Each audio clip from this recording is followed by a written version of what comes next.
Question 10. You'll notice that I've modified the question slightly, and I think there's an error in the book. You'll see that I've highlighted the x greater than 0, which in the context of this full question makes sense. I did post earlier this morning another solution where x was greater than -1, and I used a proof by induction. However, if we're told x is greater than 0, the question becomes even easier. Let's have a quick look and see what we can say. Let's just write out a couple of simple examples first of all. So 1 plus x to the power of 1 is simply equal to 1 plus x, and therefore we can clearly see that 1 plus x to the power of 1 is greater than x, or in this case I'll put it down as just 1 times by x. If we look at 1 plus x squared, then the expansion would be 1 plus 2x plus x squared, and there's various inequalities we could form from this by simply omitting terms from the right hand side, given that they are all now positive. In particular, for this question we would go for something like this. Well, if we want to look at a more general case, then if we consider this, then it's just a standard binomial expansion, and it will go 1 plus nx. Now I'll put down there could be some terms in between. The general term would be n r x to the n minus r, and in general terms I suppose the last term would be n x to the n minus n, which is x to the 0, and that'll just give you a constant term on the end. And because all the terms on the right hand side are positive, then we can clearly state that 1 plus x to the power of n will always be greater than n times x. It's very, very useful to ensure that you understand why this works. In this particular case, and for the rest of the question, this is the inequality that I'm going to use. However, it might be the case where in some questions I'm going to say it's greater than the general term involving x squared, which would be n minus 1 over 2 x squared, and so on and so forth. Okay, so that's part A, and I think that's what the book really, or the author of the book really meant to say. For part B of this problem, we're required to show, or prove in fact, that the limit as n approaches infinity of 2 to the 1 over n is equal to 1. Now intuitively it should be fairly obvious that this is the answer. If you just look at the power, as n tends to infinity, 1 over infinity tends towards 0, anything to the power of 0 equals 1. However, that is not a formal proof. So how are we going to prove this? Well, we only have a few options really. It looks fairly obvious that L'Hopital's rule isn't going to get us anywhere.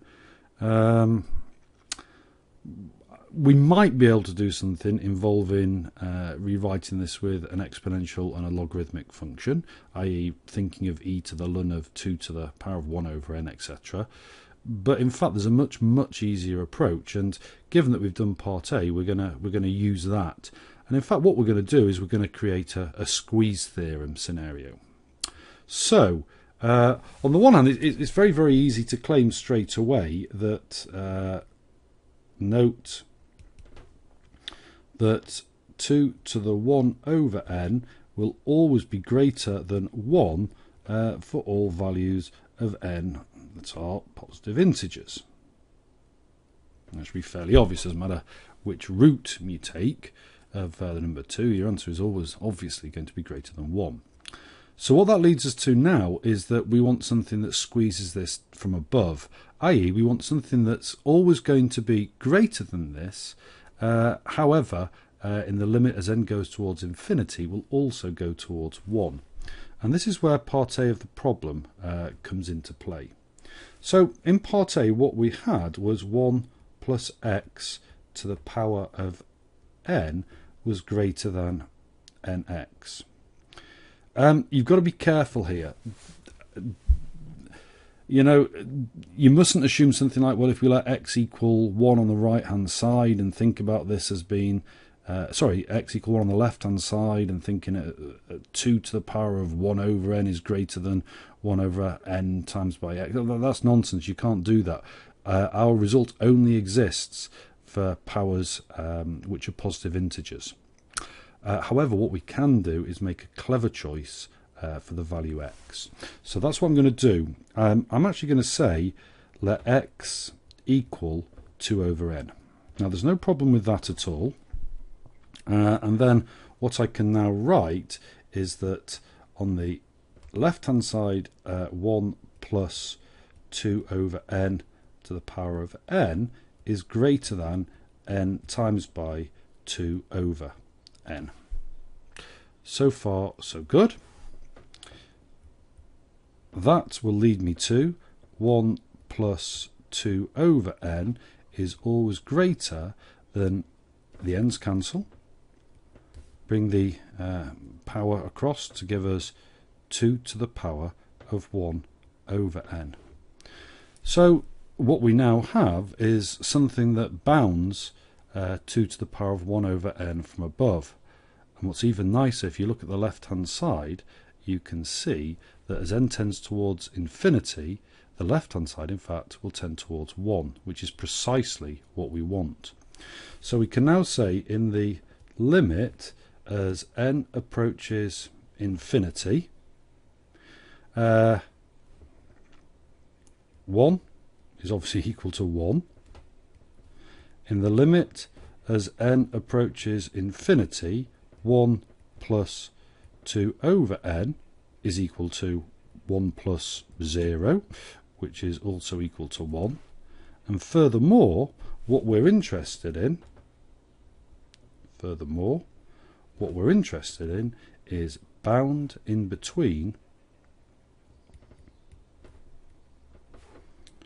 the limits that we've just taken. So we've got this.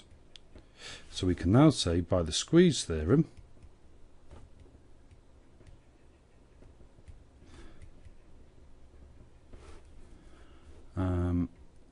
the lim as n approaches infinity of 2 to the 1 over n is equal to 1. Okay, this video is getting quite long, so what I'll do is I'll post this one up now and then I'll post something on part C a little later, although perhaps you now want to have another look at part C and see if you can try that for yourselves.